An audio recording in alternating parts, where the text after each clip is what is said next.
इस प्रश्न के प्रश्नकर्ता, श्रोता और वक्ता तीनों परम पवित्र हो जाते हैं। पुनः पृथ्वी पर असुरों का अत्याचार बढ़ गया। उसी प्रकार से गौ माता को आगे करके अर्थात पृथ्वी को आगे करके समस्त देवता क्षीर सागर में भगवान के पास पहुंचे हैं। भगवान ने आश्वासन दिया, आप ब्रज 84 को उसकी भूमि में लता पता तृण पशु पक्षी जो बनना हो बने, मैं यदुवंश में अवतार धारण करके पृथ्वी का भार हरण करूंगा।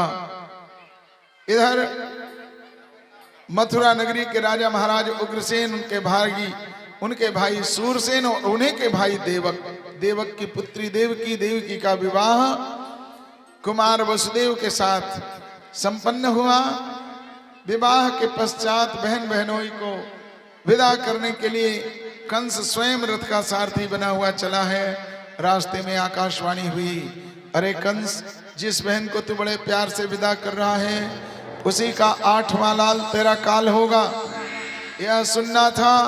कंस क्रूर तो था ही, उसने तुरंत म्यान से तलवार निकाल लिया। न रहेगी बांस न बजेगी बंसी, अभी मैं देवकी के ही टुकड़े टुकड़े कर देता हूँ।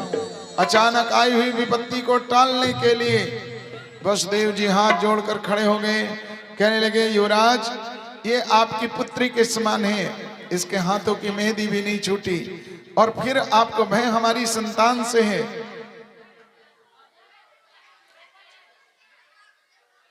वचन देता हूं, हमारे पुत्र हो या पुत्री, मैं आपको सौंप दूंगा। कंस जानता है वसुदेव जी कभी झूठ नहीं बोलते हैं। उनके वचनों पर विश्वास करके उसने देवकी को छोड़ दिया, मारा नहीं, लेकिन अपने पिता महाराज उग्रसेन को बंदी बना लिया, स्वयं राजा बन बैठा। देवकी वसुदेव को भी कंस कारागार में डाल दिया। कारागार का जीवन व्यतीत करते हुए कंस के कारागार में पहला देवकी के एक पुत्र हुआ, कंस ने उसकी हत्या कर दी। क्रमशः 6 पुत्रों की हत्या कर दी। 7वें गर्भ में शेष जी आए। भगवान अपनी योग माया को आदेश देते हैं, माता देवकी के इस गर्भ को खींच करके माता रोहिणी के गर्भ में स्थापित करें। आप जाकर के स्वयं नंद पत्नी यशोदा के गर्भ से जन्म लें। मैं स्वयं आ रहा हूं इस बार माता देवकी के गर्भ में। ऐसा ही हुआ। 8वें गर्भ में भगवान गर्भस्थ हुए। भगवान के गर्भस्थ होते ही माता देवकी का मुखमंडल दम दम दमकने लगा। भगवान भोलेनाथ और ब्रह्मा जी कंस के कारागार में प्रकट हुए, भगवान की गर्भस्तुति किया। सत्यात्मकम त्वाम शरणम प्रपन्नाः कह करके भगवान को प्रणाम किया और माता देवकी और वसुदेव जी को ढांढस बंधाया। आप चिंता न करें, प्रभु आ चुके हैं, अब इस कंस को मरा हुआ ही समझें। ऐसा कह करके ब्रह्मा जी और भोलेनाथ वहां से अंतर्ध्यान हुए। समय आया, भाद्रपद मास के कृष्ण पक्ष की अष्टमी तिथि को रोहिणी नक्षत्र जब व्यतीत हो रहा था, ऐसे अर्धरात्रि के समय कंस के कारागार में भगवान चतुर्भुज नारायण के रूप में प्रकट हुए। माता देवकी वसुदेव हाथ जोड़ लिए, प्रभु अपना यह स्वरूप छिपा लें, नहीं तो कंस आपको मार डालेगा।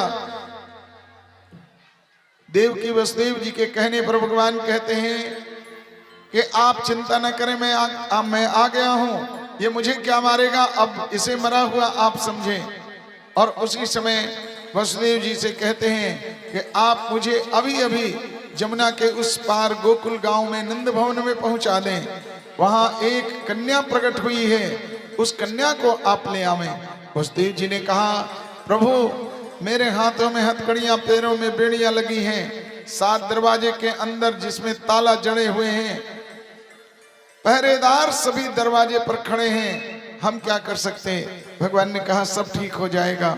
देखते ही देखते पहरेदार मूर्छित होकर के गिर पड़े, बेहोश हो गए सबके सब। सारे ताले दरवाजे के खुल गए, सारे दरवाजे अपने आप खुल गए। वसुदेव जी के हाथों की हथकड़ियां, पैरों की बेड़ियां खुल गई और वसुदेव जी अपने नन्हे नीलमणि को लेकर के और चले। जैसे ही निकले हैं वैसे ही बादलों को बड़ा आनंद हुआ। आकाश में उमड़ घुमड़ के बादल गरजने लगे और मूसलाधार वर्षा प्रारंभ हो गई। जमुना जी में बाढ़ आ गई, मानो जमुना महारानी प्रभु के प्रथम मिलन में प्रभु के चरण छूना चाहती हैं।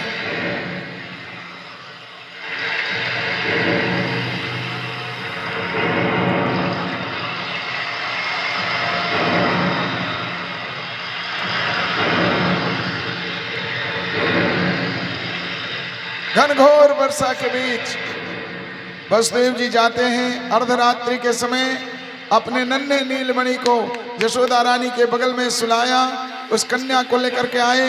वो कन्या जोर जोर से रोने लगी। कंस सावधान था, उसने उस कन्या के चरण पकड़े और पकड़ करके जो पृथ्वी पर पटकना चाहा, वो कन्या उसके सिर पर पदाघात करती हुई आकाश में गई। अष्टभुजा देवी का रूप धारण किया, कंस को चेतावनी देती है, अरे मूर्ख कंस, व्यर्थ में निरपराध प्राणियों को सताना छोड़ दे, तुम्हें मारने वाला तो कब का जन्म ले चुका है। कंस अवाक रह गया, ठगा रह गया। सुबह होते ही मुखरा नाम की धाय ने नंद बाबा को सूचना दिया, यशोदा रानी ने लल्ला को जन्म दिया है। लल्ला भयो है लाला, भयो है लाला, नंद घर आनंद भयो, जय कन्हैया लाल की, बोल बाल कृष्ण लाल की जय हो, जय हो।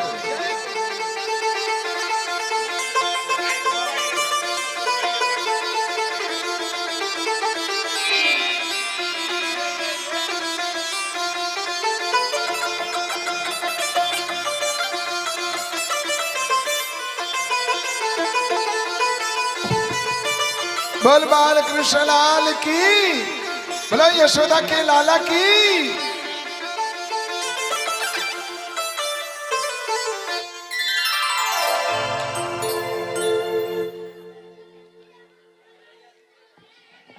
बधाई हो, बधाई हो सभी भक्तों को, कृष्ण जन्म की बधाई हो, बधाई हो।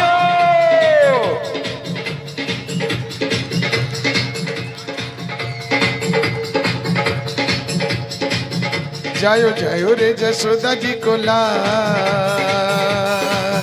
जायो जायो रे यशोदा जी को लाल, बधाई सारे भक्ताने, बधाई हो, बधाई हो। बधाई सारे भक्ताने, बधाई सारे भक्ताने, बधाई सारे भक्ताने, बधाई सारे भक्ताने, बधाई सारे भक्ताने। जायो जायो रे, ओ जायो जायो रे, ओ जायो जायो रे यशोदा जी को लाल, बधाई सारे भक्ताने, जायो रे यशोदा जी। खड़े हो जाइए सभी लोग, झूम लीजिए, खड़े हो जाइए सभी लोग।